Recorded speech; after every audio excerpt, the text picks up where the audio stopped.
안녕하세요. 오늘은 이력서에 대해서 말씀을 드리려고 합니다. 모든 분들이 다 이력서를 가지고 계실 텐데 지도자 과정을 수료하고 나서 이제 취업을 하시게 될 때 내는 이력서에 대해서 고민이 조금 되실 거예요. 이력서를 다시 써야 하나? 아니면 내가 가지고 있는 이력서에다가 내 요가 자격증 딴 거를 추가해서 내야 하나? 이런 고민들이 있으실 텐데 저도 똑같았어요. 네, 짧게 말씀을 드리면 요가만 추려서 이력서를 내시는 분들도 계시긴 해요. 근데 저 같은 경우에는 제가 가지고 있던 이력서에 요가 자격증 딴 것만 추가해서 냈거든요. 그렇게 했던 이유는 제 이력서를 열람을 해서 보시는 원장님들께서 종이 한 장으로 저라는 사람을 아셔야 되고 또 이제 연락을 주셔야 되는데 제가 이때까지 살아온 그 경험도 보시는 게 저는 좋다고 일단 생각을 하거든요. 저라는 사람을 아실 수 있고 그리고 제가 경험했던 것들이 어떤 게 있는지를 일단은 종이로라도 보시는 게 저는 일단은 더 좋다고 생각을 해요. 그래서 제가 이때까지 일했던 것들 다 나열이 되어 있었고 뭐 유치원 경험도 있을 것이고 어린이집 경험도 있을 것이고 뭐 사무직 회사도 있을 것이고 뭐 알바했던 것도 있을 것이고 여러 가지를 다 이제 지우지 마시고 하시는 걸 좀 추천을 드려요.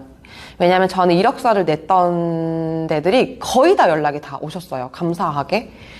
그래서 이게 조금 도움이 되실지 모르겠지만 저는 그렇게 했었다라는 말씀을 드립니다. 그리고 이제 요가에 대해서 요가 자격증만 땄다라고만 적기에는 조금 사실 부족해요. 그래서 저는 요가를 시작하게 된 계기, 그리고 요가를 좋아하게 된 이유, 그리고 요가 강사를 생각하게 된 이유 이런 것들도 적었었고 저를 만약에 뽑아주신다면 앞으로 어떻게 수업을 할 것인지 그런 포부나 썸메리라고 하죠.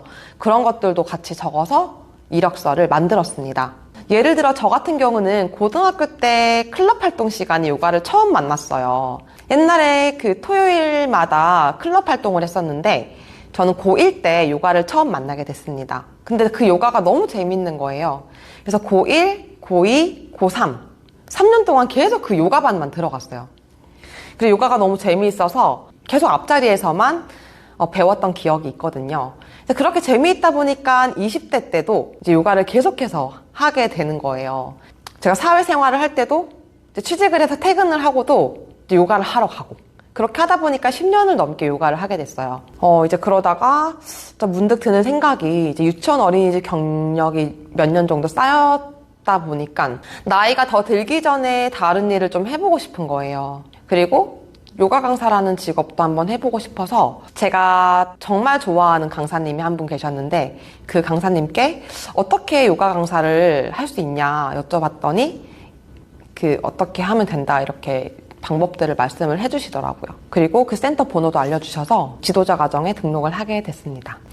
그리고 저는 한 가지 더 말씀드리면은 여러분들 해외 봉사 경험 있으신 분들 있으실 거예요. 또는 여러 가지 다른 경험들도 있으실 텐데 꼭 일적인 경험이 아니더라도 적으시기를 추천드려요. 예를 들어 저는 해외 봉사를 갔다 온 경험이 있어요. 1년 동안 아프리카 해외 봉사를 다녀왔습니다.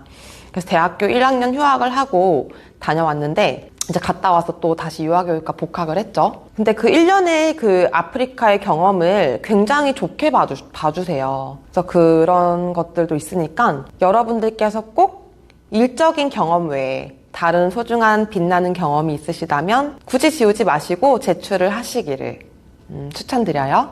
그럼 이력서를 이제 제출을 해야 되는데 어떻게 일자리를 구하느냐 그런 궁금증이 생기실 거예요. 보통 알고 계실 텐데 호흡요가에서 구인구직을 많이 하는 편이고 또는 그 TTC 지도자 과정 수료하신 요가원 있죠? 거기 밴드가 있을 거거든요.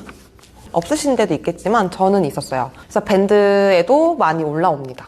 그 센터에서 수료하신 분들이 다 그 밴드 안에 들어가 있거든요. 그래서 그분들이 이제 일을 하시고 대강도 거기 올라오시기도 하고 만약에 내가 어떤 사정이 생겨서 그만두셔야 되는 상황이면은 또 그 밴드에 올리기도 하시더라고요.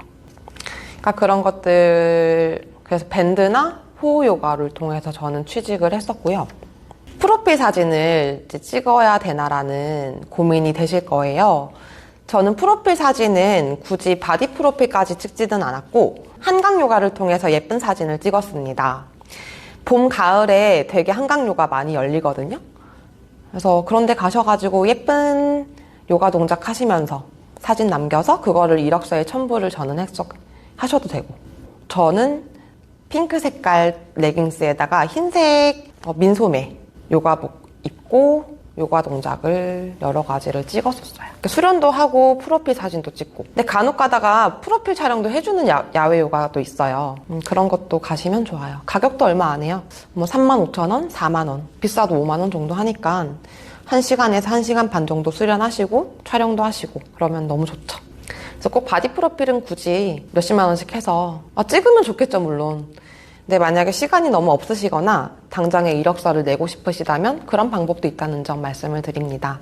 아니면은 그 센터, 요가원에 되게 예쁜 공간들에서 찍어도 괜찮아요. 저도 실제로 또 예쁜 요가원에서 수련 후에 빈 공간 생겼을 때 원장님께 미리 양해를 구해서 사진을 찍기도 했었어요. 그런 방법들이 있다는 점.